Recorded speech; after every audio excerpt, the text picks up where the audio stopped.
Hello students, some basic concepts of chemistry ह्या चॅप्टरचा 11 नंबरचं lecture आपण आता घेतो आहे. त्यामध्ये तुमचं मी स्वागत करतो. आणि पहा 10 नंबरचं जे लेक्चर झालं त्यामध्ये काय भाग बघितलेला होता त्याच्यापेक्षा थोडंसं वेगळा भाग या शेवटच्या जवळपास शेवटचंच लेक्चर आहे आपलं की जिथं या ठिकाणी हा चॅप्टर संपेल. त्यामध्ये आपण एक्सप्लेन करणार आहोत. In the last lecture you have seen number of moles of a substance. ते कसं कॅल्क्युलेट केलं होतं बघा. फॉर्म्युला मी सांगितलेला होता, number of moles of substance is equal to काय सांगितलं होतं, mass of substance. Mass of substance in gram divided by molar mass of a substance. Molar mass of a substance असा फॉर्म्युला आलेला होता. हा फॉर्म्युला कशामुळे आलेला होता ते सुद्धा मी सांगितलं. मास of substance upon molar mass is nothing but the number of moles of substance. हे कशामुळे आलेलं होतं एक उदाहरण घेऊन पुन्हा एकदा मी सांगतो. समजा सोडियम हायड्रॉक्साईड NaOH हे बेस आहे. Base, this is a base.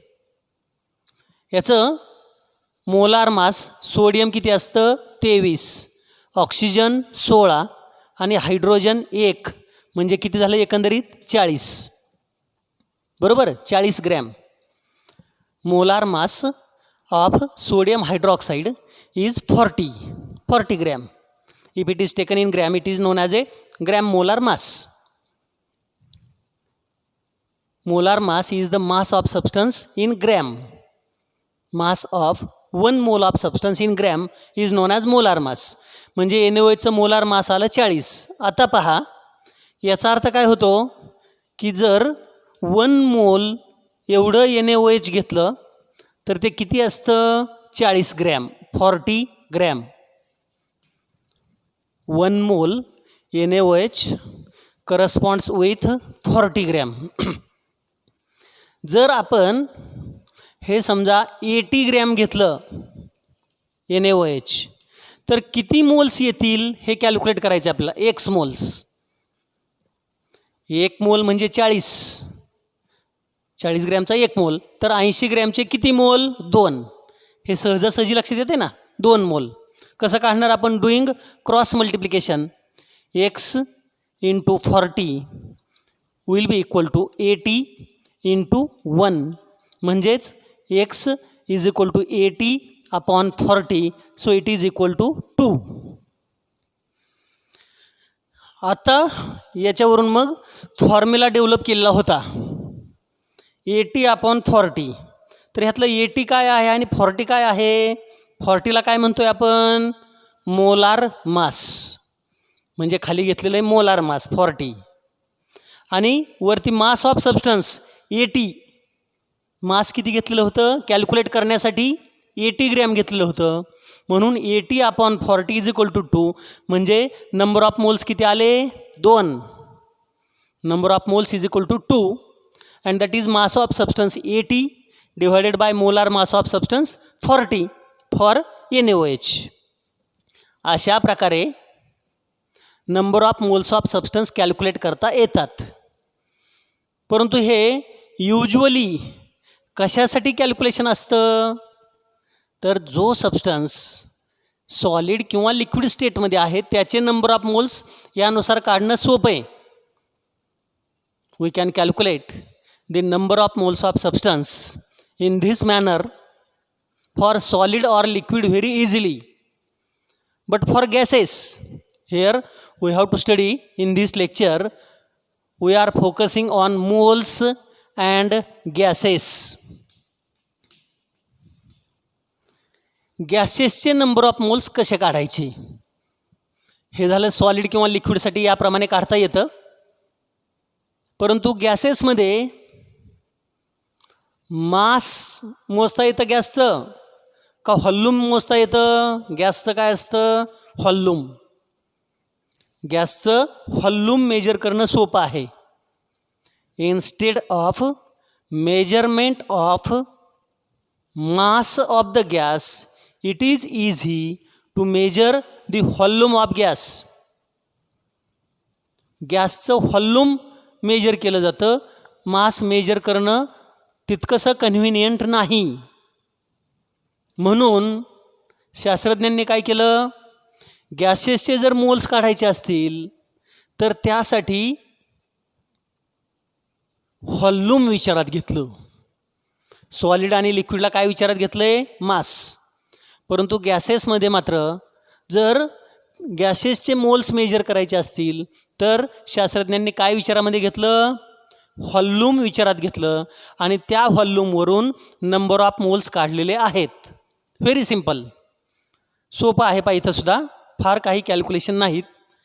Just 1 or 2 sentences are important. 1-2 वाक्य फक्त महत्त्वाचे आहेत. Just 1 or 2 sentences are important. तेवढ्या 1-2 सेंटेन्सेसवरून गॅसेसचे मोल्स काढता येतात. Scientist have made one relationship. They have developed one relationship by doing the research. They have observed that 1 mole of any gas always occupies a constant volume. गॅसमध्ये जर 1 मोल एवढा gas घेतला, किती गॅस घ्यायचा आहे? 1 मोल एवढा गॅस घेतला. 1 मोल ऑफ एनी गॅस, कोणताही गॅस असू द्या, जर तो 1 मोल घेतला तर तो एक कॉन्स्टंट व्हॉल्यूम ऑक्युपाय करतो. आणि मग ते किती व्हॉल्यूम ऑक्युपाय करतो? तर ते असतं 22.4 decimetre cube of volume. Scientist have observed that they have developed one relation that 1 mole of any gas occupies 22.4 decimeter cube of volume. 1 mole of any gas occupies 22.4 decimeter cube of volume. कोणताही gas घ्या, कोणताही gas, त्याचं जर 1 मोल घेतलं तर 1 मोलचं volume किती असतं? 22.4 डेसिमीटर क्यूब, म्हणजे लिटर. लिटर, डेसिमीटर क्यूबलाच काय म्हणायचं? लिटर. 1 मोलचं एवढं लिटर असते. त्यासाठी कंडिशन सांगितलेली आहे ॲट STP. आता हे STP म्हणजे काय समजून घ्या. याला म्हणायचं standard temperature pressure. STP, standard temperature pressure. मग स्टँडर्ड टेम्परेचर किती असतं? तर 0 डिग्री सेल्सिअस, म्हणजेच किती? 273.15 केल्विन. स्टँडर्ड प्रेशर किती असतो? 1 ॲटमॉस्फिअर. म्हणजे कोणताही गॅस जर 0 डिग्री सेल्सिअसला आणि 1 ॲटमॉस्फिरिक प्रेशरला मोजला तर त्याचं 1 मोल असताना 1 मोलचं व्हॉल्यूम किती भरतं? 22.4 डेसिमीटर क्यूब. म्हणजे जर कोणताही गॅस 22.4 लिटर घेतला, 22.4 लिटर घेतला आणि टेम्परेचर प्रेशर एवढं असेल तर ते किती मोल असणार आहेत? 1 मोल असणार आहेत. 1 मोल असेल. त्याच्या उलट जर तो गॅस घेतलेला असेल 44.8 डेसिमीटर क्यूब व्हॉल्यूम, एवढा जर गॅस घेतलेला असेल आणि कंडिशन ह्या असतील तर गॅसचे किती मोल घेतलेले असणार आहेत बरं त्यावेळेला? 2 मोल. कारण 1 मोलला 22.4 डेसिमीटर क्यूब एवढं व्हॉल्यूम असतं. तर 44.8 म्हणजे ह्याच्यात डबल घेतला आहे. याचा अर्थ त्यावेळेला मोल्ससुद्धा किती झालेले असणार आहेत? डबल, ट्वाईस, 2 टाइम्स एवढे मोल गॅसेसचे झालेले असणार आहेत. एवढी ती सोपी रिलेशनशिप आहे. आणि मग याच्यावरती अवलंबून कोणतंही कॅल्क्युलेशन करता येतं. म्हणजे नंबर ऑफ मॉलिक्युल्स काढता येतात, नंबर ऑफ मोल्स काढता येतात. एक उदाहरण म्हणून सांगतो या ठिकाणी. समजा असा एक प्रॉब्लेम दिला आहे. Suppose we have O2 gas. हा O2 गॅस किती घेतलेला आहे, तर समजा 89.6 डेसिमीटर क्यूब एवढा घेतलेला आहे. किती घेतलं, हे 1 मोलचं असतं. इथं घेतलेला आहे ऑक्सिजन गॅस 89.6 डेसिमीटर क्यूब एवढा घेतलेला आहे. 89.6 डेसिमीटर क्यूब. आणि असं म्हटलं की कॅल्क्युलेट, काय कॅल्क्युलेट करायचं, कॅल्क्युलेट N म्हणजे नंबर ऑफ मोल्स, आणि calculate number of molecules also. Number of moles calculate करायचे आहेत आणि नंबर ऑफ मॉलिक्युल्स हे सुद्धा कॅल्क्युलेट करायला विचारलेलं आहे. 2 कॅल्क्युलेशन विचारलेत बरं का. ऑक्सिजन गॅस दिलेला आहे 89.6 डेसिमीटर क्यूब, आणि त्यामध्ये किती नंबर ऑफ मोल्स आहेत हे कॅल्क्युलेट करा म्हटलं आहे. तसंच त्यामध्ये किती नंबर ऑफ मॉलिक्युल्स आहेत हे सुद्धा कॅल्क्युलेट करा म्हटलं आहे. तर ते कसं कॅल्क्युलेट करायचं बघा. आता ह्याच्यावरून आपल्याला एक रिलेशनशिप डेव्हलप करता यायला पाहिजे. 1 मोल जर घेतला कोणताही सबस्टन्स तर तो 22.4 डेसिमीटर क्यूब भरतो. म्हणजेच याला काय म्हणणार तुम्ही, मोलार व्हॉल्यूम. मोलार मास नाही बरं का, हे काय असणार आहे आता, मोलार व्हॉल्यूम. आणि हे आहे गिव्हन व्हॉल्यूम. म्हणजे त्यावरून फॉर्म्युला काय येतो, number of moles of gas will be equal to volume at STP divided by molar volume. कारण व्हॉल्यूम किती आहे 44.8, मोलार व्हॉल्यूम 22.4, म्हणून ह्याचं उत्तर 2 येतं आहे ना. इथं आपण 2 लिहिलेलं आहे. म्हणजे हे वरती घ्यायचं आहे आणि हे खाली घ्यायचं आहे, न्यूमरेटर डिनॉमिनेटर. मग न्यूमरेटर काय आहे, volume at STP standard temperature pressure, आणि खाली काय घेतलेलं आहे डिनॉमिनेटरला, मोलार व्हॉल्यूम. म्हणजे volume of 1 mole of gas 22.4, म्हणून त्याचा आन्सर येतं 2 मोल्स. ही रिलेशनशिप वापरून आपल्याला तो प्रॉब्लेम सोडवायचा आहे. मग आता तुमच्या सहजासहजी लक्षामध्ये आलेलं असेल की तिथं कॅल्क्युलेशन काय करायचे बघा. ऑक्सिजन गॅसचं हे व्हॉल्यूम दिलं आहे ॲट STP म्हणजे ॲट स्टँडर्ड टेम्परेचर प्रेशर ते दिलेलं आहे. आणि काय कॅल्क्युलेट करायचं आहे, calculate the number of moles आणि पुन्हा नंबर ऑफ मॉलिक्युल्स. तर पहा, सुरुवातीला N म्हणजे number of moles, number of moles equal to काय फॉर्म्युला असतो तो, volume of gas at STP divided by molar volume. मग व्हॉल्यूम ऑफ गॅस हे नंबर ऑफ मोल्स म्हणजे स्मॉल n काढतो आहे. व्हॉल्यूम ऑफ गॅस किती दिलेला आहे 89.6 डिव्हायडेड बाय मोलार व्हॉल्यूम किती असतं 22.4. मी वरचं हे बरोबर खालच्याच्या 4 पट घेतलेलं आहे.